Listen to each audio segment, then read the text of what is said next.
of absence. Dust motes danced in the slivers of sunlight that pierced the grimy kitchen window, illuminating nothing but the emptiness.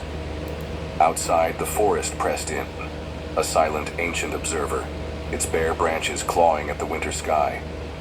Antero, her Antero, had walked into its depths with Caboret, his hunting rifle slung low, his laugh a memory already fading, and had never come home. She moved through the small rooms with the quiet efficiency of a woman who had long ago shed the need for company or conversation. Her hands, gnarled and strong, kneaded dough, stoked the hearth, mended worn fabrics. Each task was a ritual against the encroaching silence, a deliberate act to numb the sharp edges of grief. She didn't pray for his return anymore, not truly. She prayed for peace, for the quiet not to feel so much like a scream held back. 2 winters had painted the landscape in shades of white and gray, and still, the silhouette of the old man and his dog never appeared on the horizon. The silence was a presence, thick as the winter fog that sometimes swallowed the very edges of her fields. It whispered in the eaves, sighed through the cracks in the walls, and hummed in the lonely hearth where no stories were told. Madalena had grown accustomed to its company, almost dependent on its numbing embrace. It was a shroud, heavy and comforting in its desolation. Then 9 nights after the 2nd anniversary of Antero's disappearance, a date she hadn't marked on any calendar, but felt in her bones, a sound broke the stillness. It wasn't the wind, nor the rustle of leaves. It was a low, desperate whine from the porch. Madalena froze, her hand stilling over the simmering pot. Her breath hitched, catching in her throat, a fragile thing in the vast quiet. She moved to the door, her steps measured, each one a question. Caboret. He lay sprawled on the worn floorboards, a dark matted heap. His fur, once a vibrant sable, was caked with dried mud and something darker, sticky. One leg was twisted at an unnatural angle, and a long, jagged gash ran down his flank, a stark, angry red against the muted brown. His breath came in shallow, ragged gasps. But it was the smell that truly seized her. A rank stench of damp earth, putrid decay, something sharp like iron, and an unsettling sweetness of rotted wood. It clung to him like a second skin, a tangible echo of the unspeakable things he had witnessed, things that had torn at him but not claimed him. His eyes, though clouded with pain, held a frantic, ancient glint she had never seen before. A primal survivor had returned, carrying with him the very scent of death from the forest's heart. Madalena didn't hesitate. Grief had taught her a stark practicality, and fear was a luxury she couldn't afford. She knelt, her knees protesting on the cold wood, and gently, methodically, she began to assess Caboret's wounds. The gash on his flank was deep, too deep, exposing muscle and sinew. His broken leg pulsed with a sickening tremor. She worked by the flickering light of a single tallow candle, its weak glow casting long, dancing shadows that made the familiar kitchen walls feel alien, watchful. From the pantry, she retrieved her grandmother's remedies: dried comfrey leaves, bitter herbs steeped in strong whiskey, clean linen strips. The smell of whiskey mingled with the stench emanating from Caboret, a cloying, unsettling perfume.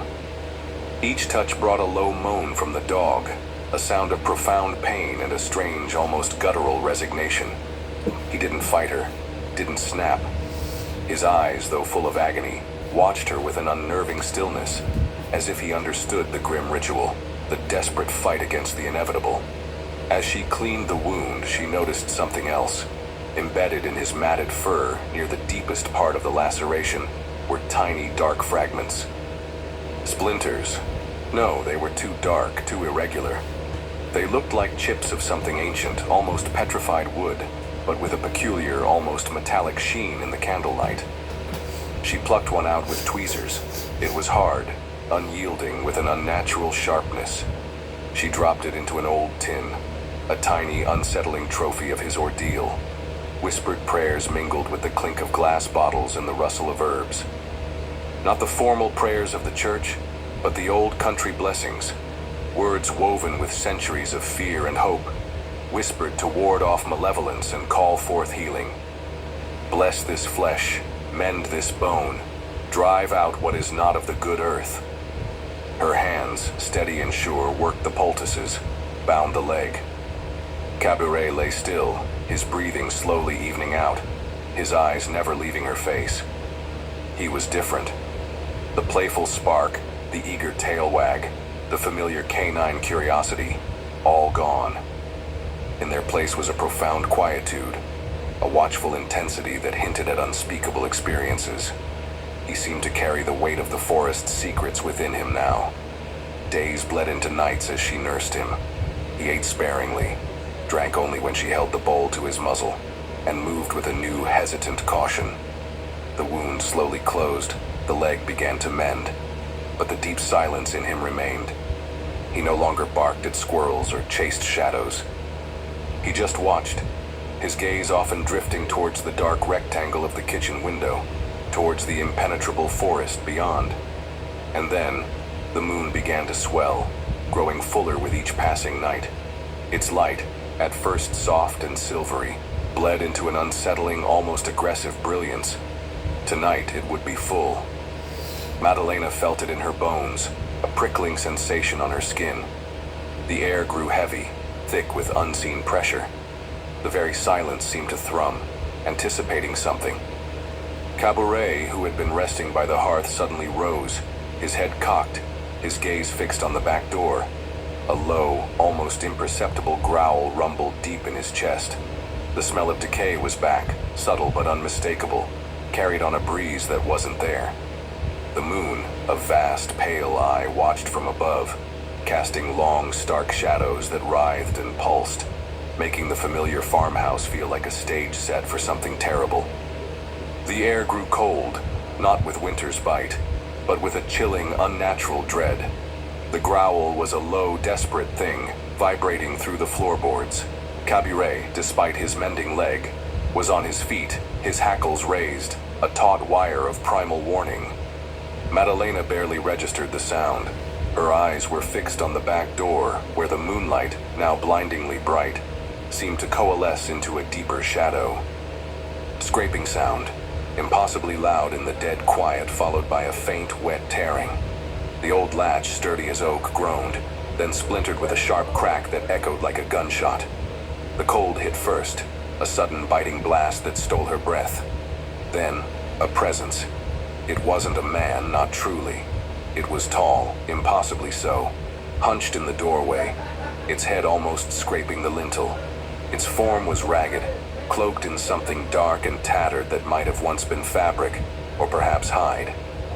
Twisted, elongated limbs ended in clawed hands, sharp and glistening in the moonlight. But it was the eyes that froze her blood. They glowed, twin points of malevolent crimson, deep within a face that was a grotesque parody of human features. Sunken, angular, yet undeniably something she recognized. Something that twisted her stomach into a knot of ancient fear. Human, animal, unreal. Before Madalena could even scream, Cabaret launched himself forward. A blur of dark fur, a guttural snarl that was all instinct and fury. He hit the creature low, a sickening thud of impact. The thing stumbled back, a wheezing, guttural cry tearing from its throat. A sound that was not quite a growl, not quite a scream, but a chilling blend of both. Full of pain and something else, something deeply unnatural. Splintering wood, the crack of bone. Cabaret locked his jaws onto the creature's leg, hanging on with a tenacity born of forgotten instincts. The creature thrashed, its long limbs flailing, razor claws tearing through the air, sending sparks flying as they grazed the stone hearth. Madalena scrambled back, overturning a chair, her heart a frantic drum against her ribs. The air was thick with the reek of damp earth and iron, intensified by the creature's unholy presence. A vicious kick sent Cabaret sprawling, a yelp of pain tearing from him. He scrabbled back, his injured leg giving way, but he rose again, snarling. A protector more beast than dog. The creature, however, didn't press its advantage. It stood there, panting, its chest heaving, a dark, ragged silhouette against the blinding moon. One of its clawed hands went to its side, a dark, viscous liquid clinging to its fingers. Cabaret had done more than just slow it. Then, slowly, agonizingly slowly, its head turned. Those glowing red eyes, burning holes in the shadows of its face, fixed on Madalena. It was a gaze that pierced her to the bone, not with hatred, but with something far more unsettling. Recognition. A deep, sorrowful recognition that twisted the knife in her gut. The very air around her seemed to thicken, a silent question hanging between them. For a long, unbearable moment, the world held its breath. Then, with a shuddering gasp that seemed to deflate its towering form, the creature recoiled. It didn't turn and run. It seemed to melt back through the shattered doorway, dissolving into the moon-drenched shadows of the yard, then into the inky blackness of the trees. The silence that rushed back in was almost as terrifying as the creature's presence, leaving behind only the cold and the stench of primal horror. Madalena was left trembling, her heart still hammering, the image of those burning red eyes, and the impossible flicker of recognition within them, searing itself into her mind. What had she just seen? And why did it look at her as if it knew her? The night after the creature's visit was a blur of frantic action and chilling silence. Madalena, fueled by a fear that felt like a cold flame in her belly, tended to Cabaret again. This time the dog's injuries were less severe than his first homecoming, but the psychological toll was heavier. He moved with a new constant vigilance, his ears perpetually swiveling, his eyes darting to every shadow. He was stronger, yes, but also quieter, his movements more deliberate, his gaze often fixed on the shattered back door or on the moon when it rose again. He had returned to her, but a part of him now belonged to the forest in a way she couldn't comprehend. The splintered door was eventually replaced, the raw wound on the farmhouse's skin slowly covered. But the memory of the creature, its unholy shriek, and especially its eyes, remained, etched into the very fabric of the old house. Madalena's routine, once a bulwark against sorrow, now became a desperate vigil.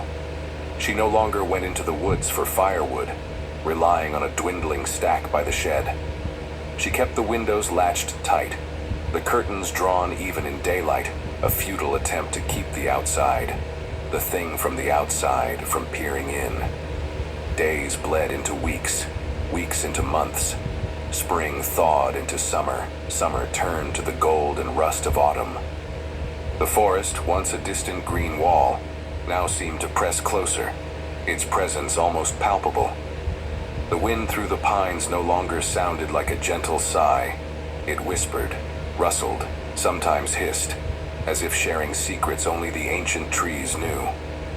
Madalena found herself listening, straining her ears, trying